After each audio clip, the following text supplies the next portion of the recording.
Bonjour, bonsoir mesdames, messieurs, et bienvenue dans cette nouvelle vidéo où Actualité oblige, nous allons parler du cas du Sénégal. Le Sénégal est un pays aujourd'hui de l'Afrique de l'Ouest et nous sommes dans la série de la géopolitique et de l'histoire de la géopolitique de l'Afrique de l'Ouest en lien avec son histoire politique. Donc, parlant du Sénégal, nous disons que le Sénégal qu'on connaît aujourd'hui est un petit pays dans le cadre de l'Afrique de l'Ouest. Petit pays de par sa superficie, parce qu'avec une superficie de 196 000 km² environ, il est petit par rapport à la Côte d'Ivoire, par rapport au Mali, par rapport au Niger, par rapport au Nigeria, ainsi de suite. Donc c'est un petit pays dans l'ensemble. Mais il est aussi petit par la population parce qu'avec à peine 15 millions d'habitants, le Sénégal n'est pas aussi un pays aussi peuplé, d'autant plus qu'il est situé dans une zone sahélienne où les densités généralement ne sont pas aussi élevées. Donc le Sénégal est situé à l'extrême ouest du continent africain et de l'Afrique de l'Ouest.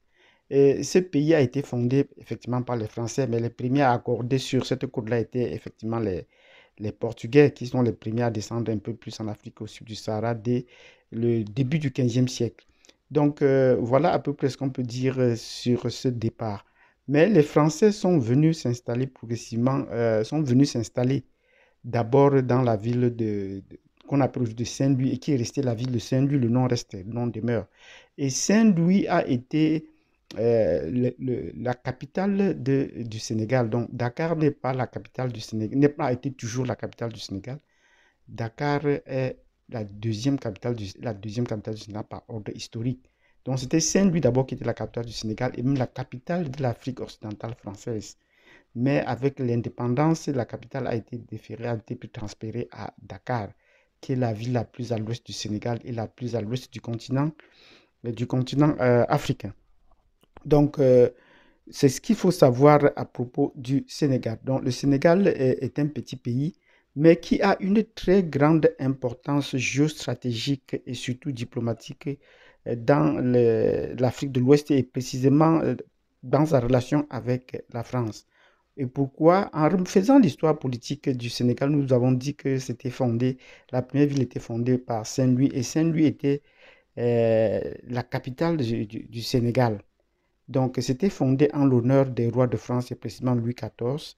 Et certains rois se sont réfugiés à Saint-Louis pendant les guerres napoléoniennes et transportant ici tous les insignes du pouvoir français en Afrique au sud du Sahara pour les protéger des guerres napoléoniennes, de la destruction. Et depuis lors, Saint-Louis est devenu comme un sanctuaire des hommes politiques français, du pouvoir politique en France. Partant du rôle de Saint-Louis, de la position de Saint-Louis au Sénégal et des liens qu'a cette ville du Sénégal par rapport au pouvoir français, vous comprenez donc pourquoi est-ce que cette ville est le sanctuaire des hommes politiques en France et par-delà tout le pays, tout le Sénégal est le sanctuaire des hommes politiques en France. Vous comprenez maintenant aisément pourquoi tous les présidents français effectuent leur première visite en Afrique au Sénégal. Pourquoi c'est au Sénégal qu'ils prononcent tous les discours les plus dérangeants ou les plus troublants. Vous comprenez donc pourquoi est-ce que quand les Sénégalais sont nés, quand des Français sont nés au Sénégal, ils ne sont pas considérés comme nés à l'étranger, ils sont considérés comme nés en territoire français et peuvent briguer la magistrature suprême en métropole sans problème. Et même le professeur Raoult qui fait beaucoup d'émules maintenant avec la pandémie, est né au Sénégal, ajouté au cas de Ségolène Royal. Donc le Sénégal, aux yeux des Français, n'est pas un territoire étranger, c'est un département au sens propre du terme de la France. Et la France veille qu'elle soit un modèle, un exemple euh, démocratique, mais qui soit sous contrôle d'une certaine partie de la classe politique, exclusivement du pouvoir français. Et dès qu'il y a un discours qui peut déranger ou perturber cette dynamique, cela fait des problèmes. Et vous allez comprendre l'importance, vous comprenez aussi à partir de là l'importance que joue le Sénégal dans la diplomatie française dans les pays d'Afrique subsaharienne en général. Le Sénégal est un petit pays, mais ses représentations diplomatiques sont presque répandues dans toute la planète. Et ceci est dû au fait que les Français leur apportent un très grand soutien et le Sénégal également, en retour de bâton, accompagne la France dans toutes ses positions sur le plan international. Vous avez vu notamment pendant le règne de Abdoulaye Wade, être un négociateur très habile, très prompt à aller négocier avec Gbagbo pour la question ivoirienne, aller en Libye et même d'aller en Syrie, intervenir et de prendre position faite et cause pour la France. Et en retour, la France également doit nommer beaucoup de ceux ou soutenir beaucoup des hommes politiques sénégalais dans la tête des organisations internationales comme la FAO, comme la Fédération d'athlétisme, ainsi de suite. Donc, il y a beaucoup des hommes sénégalais à la tête des organisations internationales grâce à l'appui de la France, y compris bien sûr la francophonie. Donc, il y a un lien historique entre le Sénégal d'aujourd'hui et la France que la France tient à préserver. Tant que nous ne comprenons pas cela, il ne sera pas facile de comprendre également la suite. Donc, vous allez comprendre que si vous ne venez pas de cette lignée-là, il ne sera pas aisé de naviguer dans le milieu sénégalais. Et pour mieux sécuriser cet espace, il fallait l'agrandir et créer autour un pays qu'on appelle aujourd'hui le Sénégal, puisque le Sénégal faisait partie au moment de l'indépendance de la Fédération malienne avec le Mali d'aujourd'hui. Ben, pour mieux la sécuriser, la sanctuariser, les Français ont jugé bon de pouvoir mettre ces petits pays autour d'eux et de faire un îlot de paix, un îlot de démocratie, comme ils aiment souvent bien le présenter.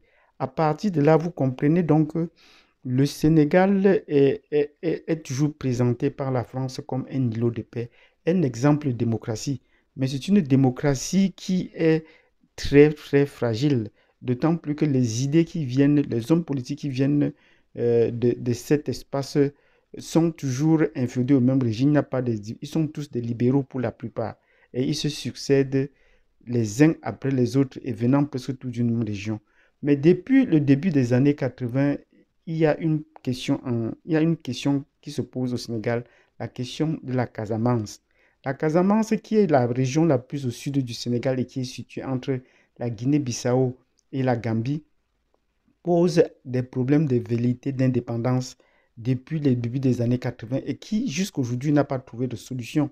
Donc, pour comprendre ces problèmes de la conformité des hommes politiques français aussi, des hommes politiques sénégalais au système français et fidèles aux hommes de droite pour la plupart, il s'ajoute à cela la question de la Casamance qui n'est pas résolue et qui crée une certaine dissension au sein de la classe politique.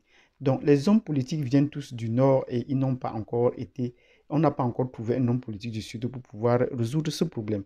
Donc, si vous avez apprécié cette vidéo où nous vous avons présenté le contexte géographique et le contexte historique du Sénégal, avant de pouvoir plonger dans la question d'actualité actuelle pour expliquer les violences, vous nous mettez des pouces.